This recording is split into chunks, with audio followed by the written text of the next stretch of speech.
So you're trying to navigate the world of Austin private high schools. Yeah.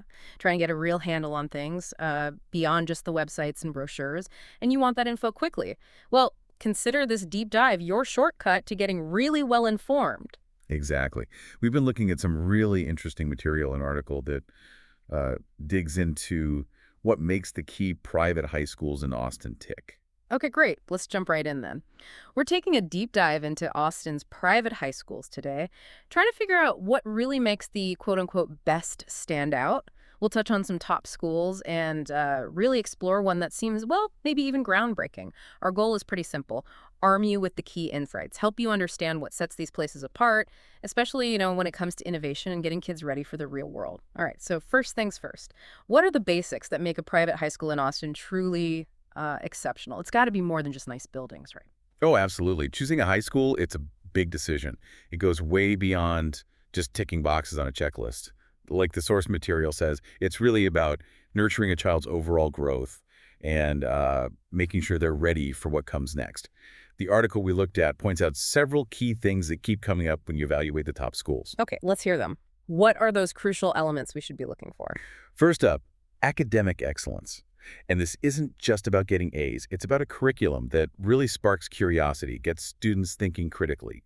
The article mentions things like AP courses, those college-level classes, and honors classes as good signs. It also really stresses how important the teachers are, acting as mentors, and, using modern teaching methods, including tech. It's how it's taught, not just what. Right, that makes sense. You can have the toughest curriculum, but if it's not delivered in an engaging way, well, it might just fall flat. What else is key? Personalized learning is another really big one. The article highlights that the best schools get that every student learns differently. You often see this in smaller class sizes, obviously, which means more one-on-one attention, but also using things like adaptive learning tech that can adjust to a student's own pace.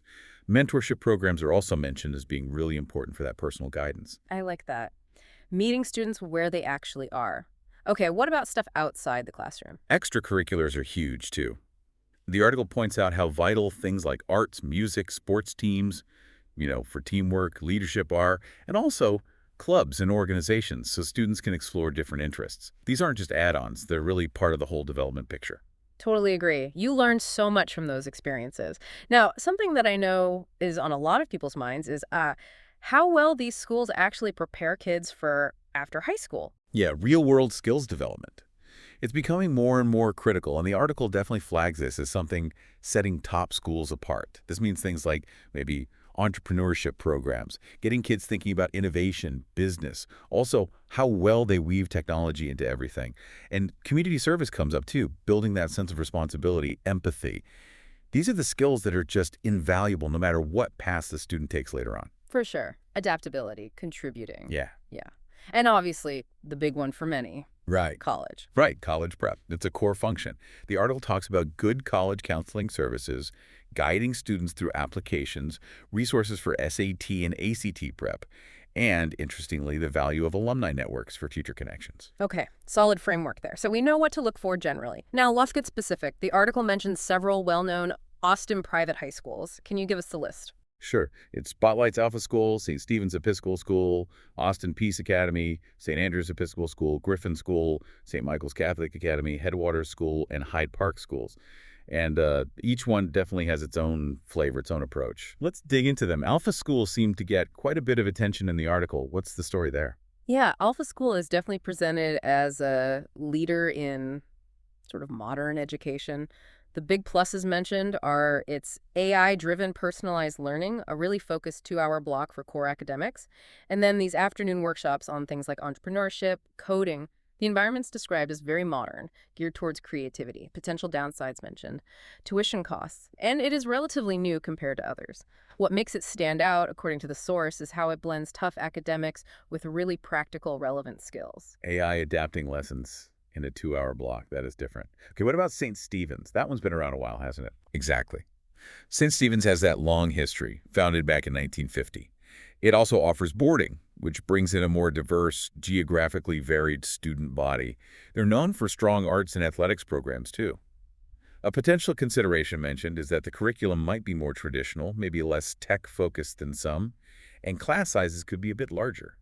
Its unique angle is mixing that deep tradition with really broad programs on a big campus. Got it. Tradition, large campus. How about Austin Peace Academy? Sounds like it has a specific focus. It does.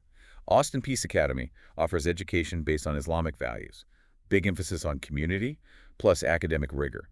Considerations might be the specific religious affiliation, obviously that won't suit everyone, and maybe a more limited range of AP courses compared to some others. Its standout feature is really integrating ethics right alongside the academics. Ethics and academics, yeah, important combo. Next, St. Andrew's Episcopal School.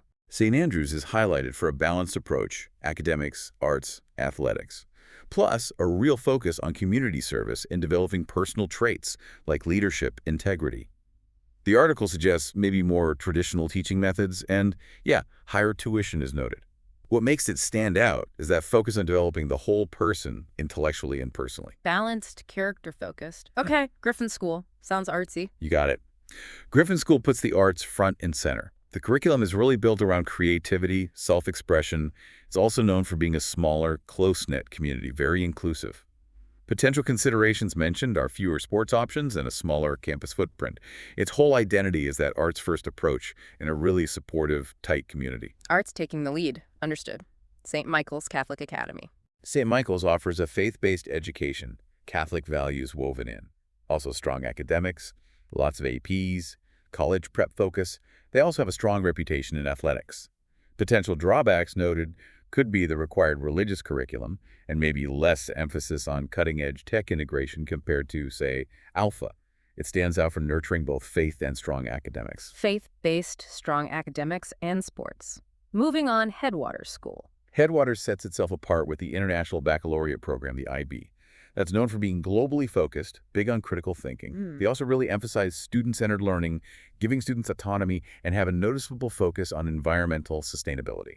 The article does note the IB can be quite challenging, and tuition is up there with other private options. Its unique appeal is that global mindset and the sustainability focus. Global environmental focus, powerful. Okay, last one on the list, Hyde Park Schools. Hyde Park offers a Christian education, integrating faith throughout. They emphasize community values, character, service, and offer a good balance of extracurriculars. A consideration is the explicit religious focus positions. Bible study is part of it, and maybe a more traditional approach, potentially less focused on the latest tech innovations. They're known for a really caring environment that pushes students academically and spiritually. Right, okay. That gives a really good overview of the different personalities, strengths, and maybe things to think about for each school. Now, you mentioned the article seemed particularly interested in Alpha School. Why the spotlight on them? Well, the article positions Alpha School as being kind of ahead of the curve on some big trends in education right now, especially its innovative methods. It's not just what they teach, but how they teach it and how they connect it all to developing those really crucial real-world skills. Can you break down some of those specific things that make Alpha potentially groundbreaking? Yeah, sure. That AI-driven personalized learning is probably the biggest one. The AI literally adapts lessons in real time. If a student's struggling, it gives more support. If they've mastered something, it gives them harder material. Plus, it gives teachers and parents really useful data to see how things are going. It raises interesting questions about how tech can really sync up with individual learning speeds. So learning actually changes based on the student's needs dynamically. That does sound efficient. What else? Their schedule is another key thing. That focused 2-hour block for core subjects. The idea is to boost concentration, help kids learn better time management, and maybe avoid burnout from long, drawn-out classes. It's sort of a quality over quantity approach to classroom time, it seems. Makes sense. Less time, more focus. And then those afternoon workshops you mentioned. Exactly. They recognize how important practical skills are, so afternoons are, for these workshops. Things like entrepreneurship, learning about business, innovation, technology, hands-on coding, robotics, creative arts, digital and traditional, and leadership teamwork, communication skills. That direct link between learning something in theory and then applying it practically is seen as a huge plus for future careers. It really sounds like they're consciously trying to close that gap between school learning and what you actually need out in the world. Precisely. And the article also stresses Alpha's commitment to always improving. They apparently update programs based on new education research, they invest in teacher training on the best methods, and they use flexible classroom spaces. It suggests a culture that's always looking to adapt and get better. Staying current, evolving. Yeah, that seems vital today. But what about college prep? That's still a huge piece for most families. Oh yeah, Alpha focuses heavily on that too. They offer one-on-one college counseling starting early, provide lots of SATAC prep resources, and even give opportunities for college-level courses. Students might even earn college credit while still in high school. That kind of proactive guidance through the whole college application maze can be a really big help. It definitely sounds like Alpha is pushing the envelope on the traditional high school model. Hmm. Okay, so for someone listening now thinking, all right, this is great info, but how do I actually figure out which school is the best fit for my kid? What advice does the article give? It lays out some pretty practical steps. First, and this is maybe the most important, really think hard about your child's specific needs and interests. What's their learning style like? Do they do better with structure or more freedom? What are they passionate about? And do the school's programs actually line up with that? And also think about the social vibe. The school's values, do they feel right for your family? Getting that personal fit right is key. Yeah, that makes total sense. It has to work on multiple levels for the student to really thrive. What's next? Do your homework and visit the schools. Absolutely essential. Go to open houses, take tours, get a feel for the place, the facilities, try to meet with teachers, staff, ask about their philosophy, how dedicated they seem. And maybe the best thing, talk to current students and parents if you can. Get the real story, the firsthand experiences. Those conversations can tell you so much. Getting those personal takes, yeah, super valuable. What else should parents look at? Really scrutinize the academic and extracurricular offerings. Look closely at the curriculum. Does it have the depth and variety to challenge your child appropriately? Check out the extracurriculars. Are there good options for their interests or chances to try new things? And definitely ask about support services, tutoring, advising, college counseling, all that. Good support makes a big difference. Right, looking at the whole package. And we can't ignore the practical side, the money. Absolutely. You need to really understand the total cost involved, not just tuition, but application fees, books, uniforms, maybe fees for sports or trips. Ask every school about financial aid and scholarships. Find out what types they offer, need-based, merit-based, and what the deadlines and processes are. And think about the long-term value, too. It's a huge investment, so consider the potential payoff in terms of future opportunities and growth. It's definitely a major investment in their future. Any final piece of advice from the article for parents going through this? Trust your gut. The article really emphasizes this, that feeling you get when a school just seems right, when it excites both you and your child. Ultimately, the best school should just feel like the right place. That intuitive feeling, yeah, it can tell you a lot. Now, just to give everyone a quick snapshot, the article had a table with some key numbers. Can you give us a quick rundown of those metrics? Sure, it's a helpful comparison. Annual high school tuition, as we've seen, varies a lot. From around $8,500 at Austin Peace Academy up to over $37,700 at St. Andrews. A lot fall in that $20,000 to $30,000 range. Student-teacher ratios look generally pretty good across the board, ranging from, wow, 3-to-1 at Alpha School up to maybe 9-to-1 at St. Michael's and Hyde Park. That suggests good potential for individual attention. And the table just quickly reminds you of each school's standout feature, which we discussed: Alpha's AI, St. Stephen's boarding, St. Andrew's holistic focus, and so on. Seeing it side by side is useful. That really helps crystallize those key differences and facts. The article also tackled some FAQs, common questions from parents. What kind of things came up? Well, one big one was just recapping the main factors to weigh when choosing. And it basically reiterated what we've been talking about: academics, APs, IB, etc. Student-teacher ratio, the school's philosophy, extracurriculars, real-world skills, campus culture, college counseling. And again, visiting the school, it's all connected. Right, all the pieces we've covered. What about how tough it is to actually get into these schools? Yeah, admissions can be competitive. The article mentions schools usually look at the whole picture: grades, test scores, recommendations, essays, interviews, even character and leadership stuff. Acceptance rates can vary, maybe somewhere between 20% and 50% generally. So applying early and having a strong, well-rounded application is usually a good idea. So it's not just about test scores. Okay. No. What about the money side again? Tuition's a big hurdle. The article confirmed the tuition range, roughly $8,000 to over $40,000 a year for day students. And yeah, schools with advanced tech or boarding tend to be higher. And it reminded folks to budget for those extras: fees, books, uniforms, activities, which can add another 5% to 15% on top. You really need the full picture of the cost. Definitely need to look past the sticker price. What about help paying for it? Financial aid? Good news there. Most Austin private schools do offer financial aid and scholarships, often need-based grants, but also merit scholarships for academics, arts, sports. Aid can sometimes cover a big chunk, maybe even close to 100% of need in some cases. And payment plans are often an option. The article strongly advises just contacting the school's directly admissions or financial aid office to get the specifics on deadlines and what you need to apply. That's good to know. Aid can make these schools possible for more families. Lastly, how good are they really at getting kids ready for college? The article suggests they generally do a strong job. Support often starts early, like ninth or 10th grade, with course advice, test prep for PSAT, ACT, ACT, help with essays and resumes, building college lists.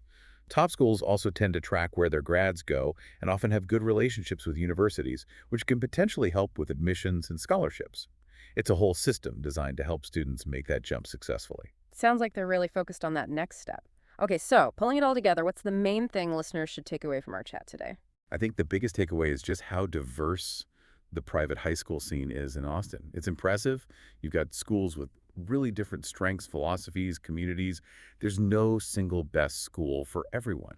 It's really about finding the best fit for your particular child, their needs, how they learn, what your family values are. An Alpha School, like we discussed, really seems to embody that innovative edge, especially with the personalized learning and that focus on real world skills. Exactly. Alpha is a really interesting example of a school looking forward, using AI, focusing academics, adding those practical workshops.